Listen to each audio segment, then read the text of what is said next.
오늘 이 아침 저들에게 주시는 하나님의 말씀은 사도행전 2장 1절로부터 4절까지의 말씀입니다. 저와 여러분 한 목소리로 함께 합독하시겠습니다. 오순절 날이 이미 이르매 그들이 다 같이 한 곳에 모였더니 호련히 하늘로부터 급하고 강한 바람 소리가 있어 그들이 앉은 온 집에 가득하며 마치 불에 혀처럼 갈라지는 것들이 그들에게 보여 각 사람 위에 하나씩 임하여 있더니 그들이 다 성령의 충만함을 받고 성령이 말하게 하심을 따라 다른 언어들로 말하기를 시작하니라. 아멘. 이는 하나님의 말씀입니다. 심리학에 회피 행동이라는 그러한 용어가 있습니다. 상처를 받지 않기 위하여 두려운 상황과 관계를 피하는 것을 의미합니다. 힘든 일은 미루고요. 또 상처 주는 사람을 피하고 지금 답장해야 함에도 불구하고 답장할 문자를 미룹니다. 외면합니다. 또다시 상처받지 않기 위하여 스스로 문을 걸어 잠그는 것입니다. 처음에는 이 회피 행동을 통하여 내가 보호받고 있구나, 안전하구나 이렇게 생각될 수 있습니다. 하지만 피하면 피할수록 더 두려워지고 더 숨게 되고 결국 스스로를 더욱 고립시키게 됩니다.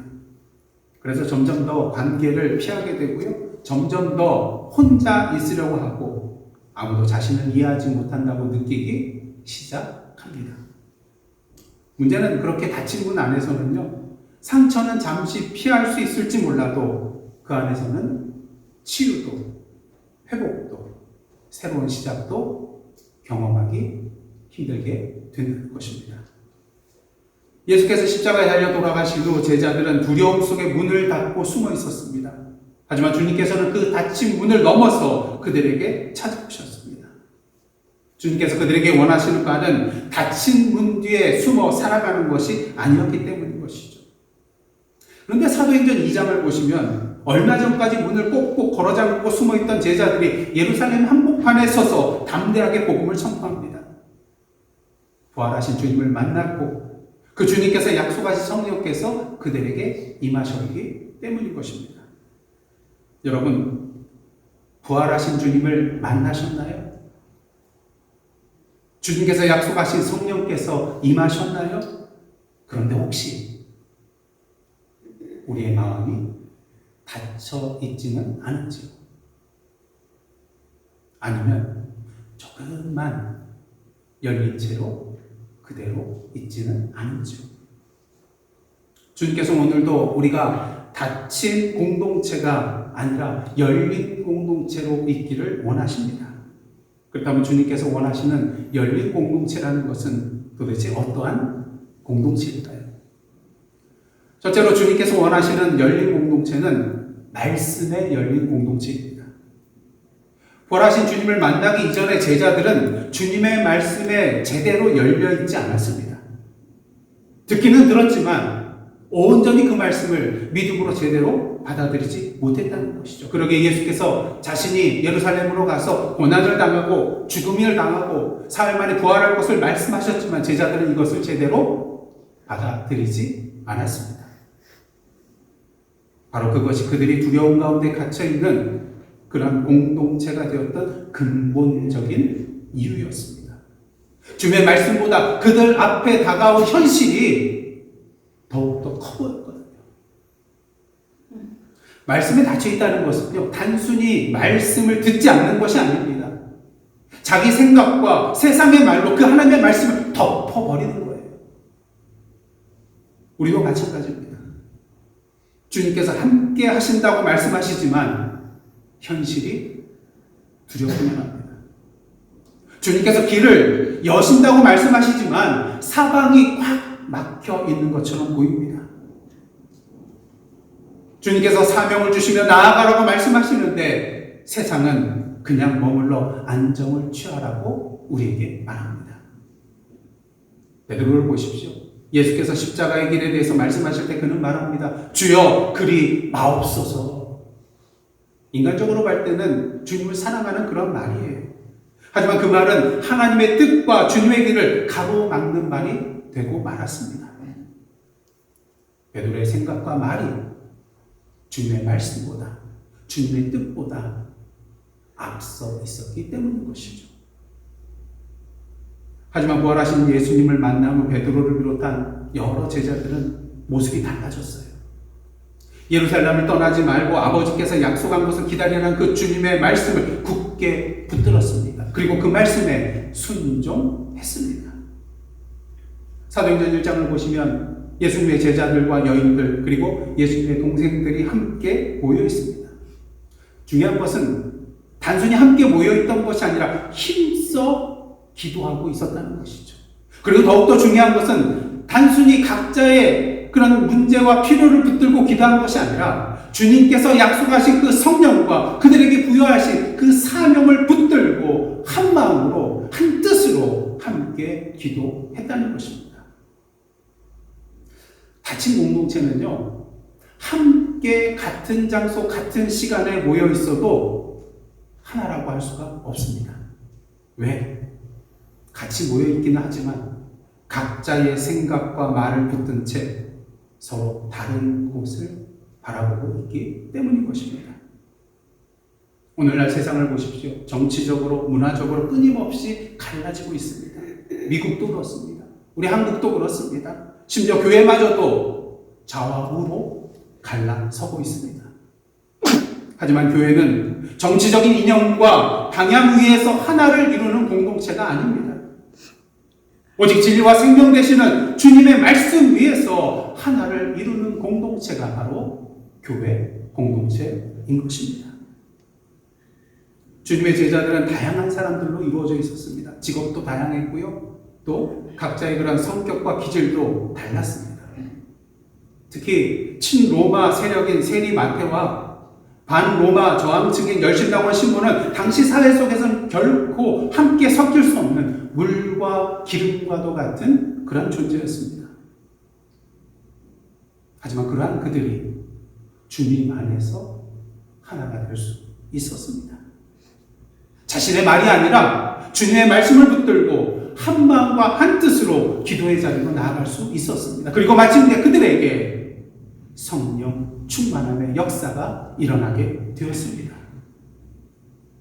주님의 말씀 앞에 자신의 마음의 문을 열고 기도로서 나아갔기에 성령께서 충만하게 임하셨던 것이죠. 닫힌 공동체는 자기 생각만 붙듭니다. 하지만 열린 공동체는 주님의 말씀 앞에 자신의 마음의 문을 활짝 엽니다. 둘째로 주님께서 원하시는 열린 공동체는요, 성령의 열린 공동체입니다. 오늘 본문을 보시면 급하고 강한 바람 같은 소리가 임합니다. 불의 혁처럼 갈라지는 것들이 임합니다. 예수님의 제자들이 다 성령의 충만함을 받은 것입니다. 이제 더 이상 자기 생각과 세상적인 판단에 끌려가지 않게 되었습니다. 왜? 성령께서 이끄시는 대로 나아갔기 때문인 것이죠. 베드로를 보십시오. 어린 여종의 질문 앞에서 예수님을 모른다고 부인했던 사람입니다. 다른 제자들과 함께 문을 꼭 걸어 잠그고 숨어있던 그였습니다. 하지만 이제 그는 성령께서 이끄시는 대로 예루살렘 한복판에 섭니다. 그리고 담대히 외치죠. 유대인들과 예루살렘에 사는 모든 사람들아. 그렇습니다. 성령께서 임하시면 닫혀있던 우리의 입이 열리게 됩니다. 두려움에 숨어있던 사람들이 문을 박차고 세상으로 나와 당당히 서게 됩니다. 상황이 변하여 안전해진 것이 아니었어요. 유대 지도자들이 사라진 것도 아니었습니다. 고난과 핍박과 역경의 바람과 파도가 잦아든 것도 아니었습니다. 그런데 베드로를 비롯한 모든 제자들이 달라졌어요. 이제는 두려움보다 자기 생각보다 세상의 이치보다 성령의 이끄심을 따라 살아가기 시작했기 때문인 것입니다. 기독교 역사 속에서도 이러한 공동체가 있었습니다. 18세기 초 독일의 헤르누트 지역에 보헤미아와 또 모라비아에서 종교적 박해를 받아 피해온 난민들이 모여들었습니다. 공동체를 이루었습니다. 문제는 그들은 루터교, 개혁교회, 제세라파 계열 등 서로 다른 그런 신학적 배경을 가진 사람들이었어요. 그러다 보니까 처음에는 막 신학적인 논쟁들이 일어납니다. 서로 간의 갈등이 끊어지지 않습니다. 공동체가 분열 직전까지 나아가게 됩니다. 그러던 중 1727년 8월 13일 함께 성찬식을 행하는 가운데에 성령께서 그들에게 강하게 임하셨습니다. 이 사건은 훗날 헤르누트의 오순절이라고 불리는 그러한 사건입니다. 그 자리에 있던 그 모든 사람들은 이 강력하게 임하시는 성령의 임재를 통하여 깊은 회개와 하나님을 경험하는 자리로 나아가게 됩니다. 24시간 릴레이 기도 운동이 시작이 되었고요. 그 기도는 100년 이상 지속이 되었습니다. 그리고 그 기도 위에 선교 운동이 일어나게 되었습니다. 당시 다른 개신교 공동체들에 비해서 놀라울 정도로 많은 선교를 파송하게 되었다고 합니다. 심지어 카리브의 노예들에게 복음을 전하기 위하여 스스로 노예가 되는 것까지 각오하면서 선교지를 향한 청년들이 있었습니다. 도대체 무엇이 그들을 이렇게 달라지게 한 것일까요? 바로 성령 하나님이십니다. 성령께서 서로 닫혀있던 그들의 마음을 열어 하나 되게 하시고 한 걸음 더 나아가 그들을 세상을 향해 열린 공동체로 바꿔놓으셨기 때문인 것입니다. 성령은 개인만 변화시키는 것이 아닙니다. 공동체 또한 변화시키십니다. 우리를 편안함에 머물게 하기보다는 하나님의 사명을 향하여 함께 움직이도록 만들어 주십니다. 그러게 셋째로 주님께서 원하시는 열린 공동체는요, 세상에 열린 공동체입니다. 예수께서 제자들에게 성령을 약속하신 이유는 결국 그들을 세상에 보내시기 위함이었습니다. 그런데 오늘날 교회를 보면 어떻습니까? 세상으로 나아가기보다 지금 우리가 누리고 있는 익숙함과 안전에 머물러 있으려는 경향이 있습니다. 그러다 보니 오늘날 교회의 가장 큰 문제 중 하나는 교회 스스로 세상을 향하여 문을 닫아버린다는 거예요. 어느 교회 앞 문에 이러한 문구가 붙어 있었다고 합니다. 당신을 환영합니다. 그런데 어떤 사람이 그 아래 몰래 이렇게 써놓았대요. 단 우리를 불편하게 하지 않는 한. 웃으면서 들을 수 있는 이야기 같지만 어쩌면 오늘날 우리 교회의 모습을 가장 솔직하게 보여주는 이야기라고 할 수가 있을 것입니다. 오늘도 새 신자가 오기를 원한다고 말합니다. 하지만 정작 새로운 사람이 들어와서 우리의 익숙함이 흔들리게 될 때 이를 불편하게 여깁니다. 가서 복음을 전하라고 말하지만 사실은 떠나는 것보다 머물러 있기를 더 좋아합니다. 우리라는 말 참 좋은 말입니다. 하지만 그 우리가 우리끼리가 되어서는 결국 안 됩니다. 왜냐하면 교회라는 공동체는 세상을 향하여 열려있는, 그렇게 열려있도록 부름받은 공동체이기 때문인 것이죠. 제자들이 왜 기도했습니까? 왜 성령을 기다리고 있었습니까? 궁극적으로 세상을 향하여 복음을 전하기 위해서였습니다. 사도행전 1장 8절 말씀, 오직 성령이 너희에게 임하시면 너희가 권능을 받고 예루살렘과 온 유대와 사마리아와 땅끝까지 이르러 내 증인이 되리라. 예, 성령은 우리 안에만 머물기 위하여 오신 분이 아닙니다. 우리와 함께 세상을 향하여 나아가기 위해 오신 분인 것입니다. 세상 사람들도 주님 안에서 우리가 되게 하기 위한 것이죠. 혹시 주위에 자신의 마음을 굳게 닫고 살아가는 그런 사람이 있으십니까? 예수께서 찾아오셔서 우리에게 찾아오셔서 마음의 문을 두드려 주신 것처럼 이번 주간 그분에게 다가가 그분의 마음을 두드려 보시기를 원합니다. 매일 그분을 위하여 기도의 자리로 나아가시기를 원합니다. 그 작은 두드림 가운데 여러분의 눈물에 그 사랑의 무릎구름 위에 주님께서 역사하셔서 결국 그분의 마음을 활짝 열어주실 것입니다. 이제 우리가 그어놓은 우리라는 경계선을 넘어섭시다. 우리 편, 우리 사람, 우리끼리라는 울타리를 무너뜨립시다. 성령께서 임하시고 이끄시는 공동체에는 나와 너를 가르는 경계선은 존재하지 않습니다. 세상에서는 상대방을 하나의 인격적으로 존중하는 것, 그것을 최선으로 여깁니다. 하지만 교회 공동체는 거기서 멈춰서는 안 됩니다. 교회 공동체는 주님 안에서 상대방을 또 다른 나로서 받아들이는 공동체이기 때문인 것이죠. 교회의 머리 대신 예수 그리스도 안에서 우리는 서로 연결된 하나의 몸입니다. 사도 바울이 말했습니다.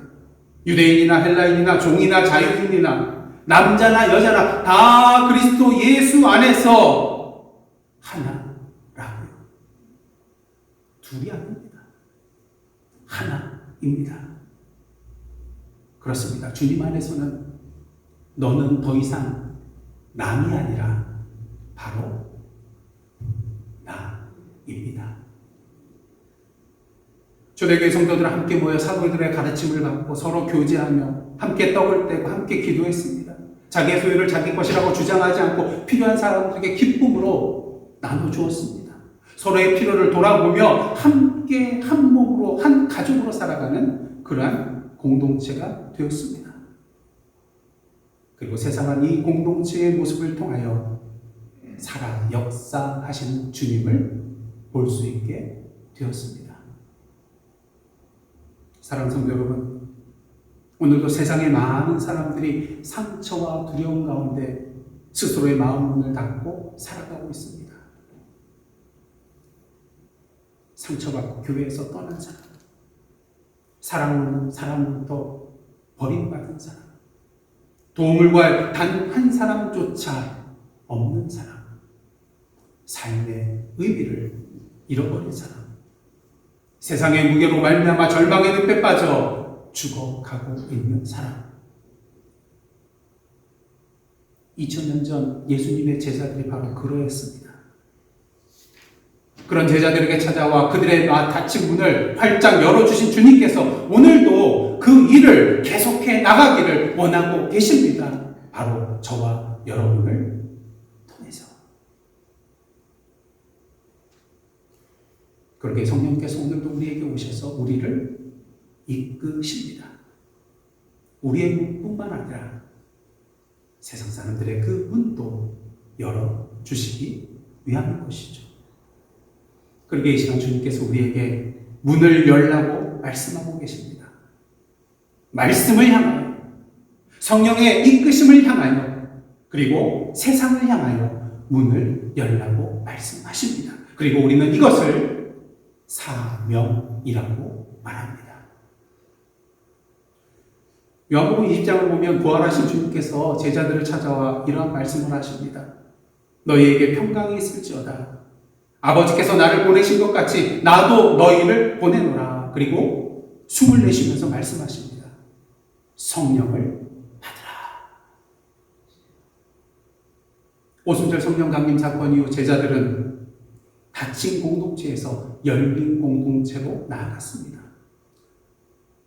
더 이상 두려움에 머물지 않고 주님의 생명의 말씀을 성령의 이끄심에 따라 담대하게 세상에 나아가 선포하였습니다. 사도행전 2장 13절을 보면 어떤 사람들이 성령 충만함에 사로잡혀 있는 이 제자들을 보고 이러한 조롱을 합니다. 또 어떤 이들은 조롱하여 이르되 뭐라고 합니까? 그들이 새 술에 취하였다. 예, 그렇습니다. 우리 그리스도인은 새 술에 취한 그런 사람들입니다. 왜? 이 세상의 어떠한 것에도 붙들리지 아니하고 오직 성령 하나님께만 붙들려 살아가는 그러한 존재이기 때문인 것입니다. 새 술에 취한 사람. 물론 성령 충만함으로 우리가 나아갈 때에 사단의 세력은 우리를 그냥 내버려 두지 않죠. 수많은 유혹과 고난과 핍박을 통하여 우리의 발목을 붙듭니다. 사랑하는 성도 여러분, 배는 항구에 있을 때 가장 안전하죠. 파도도 없고 폭풍도 없고 위험도 없습니다. 하지만 항구에만 머물러 있는 배는 더 이상 배라고 할 수가 없습니다. 배로서의 존재 이유를 상실했기 때문인 것이죠. 주님께서 오늘도 우리가 항구에만 머물러 있기를 원치 않으십니다. 우리의 존재 이유는 정박이 아니라 항해이기 때문이죠. 그리고 오늘도 성령님을 통하여 깊이 내려져 있던 우리의 닻을 올려주십니다. 그리고 출항이라고 우리에게 외치십니다. 그리고 저 넓은 세상의 바다로 우리와 함께 나아가십니다. 그날 이후 우리가 살아내야 하는 삶은 우리에게 맡겨진 사명입니다.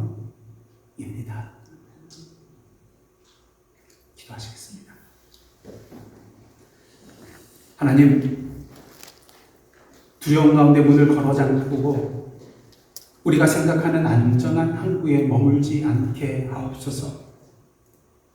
말씀 앞에 문을 열게 하옵소서.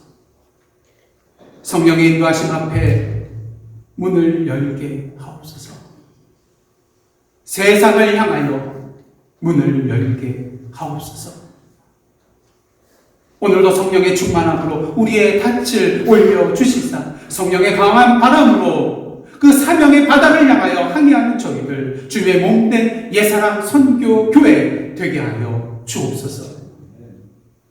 이 모든 말씀 그날 이후에 사명의 자리로 우리를 부르시고 세우시고 보내시며 능력으로 역사하여 주시는 부활하신 예수 그리스도의 이름으로 기도드리옵나이다.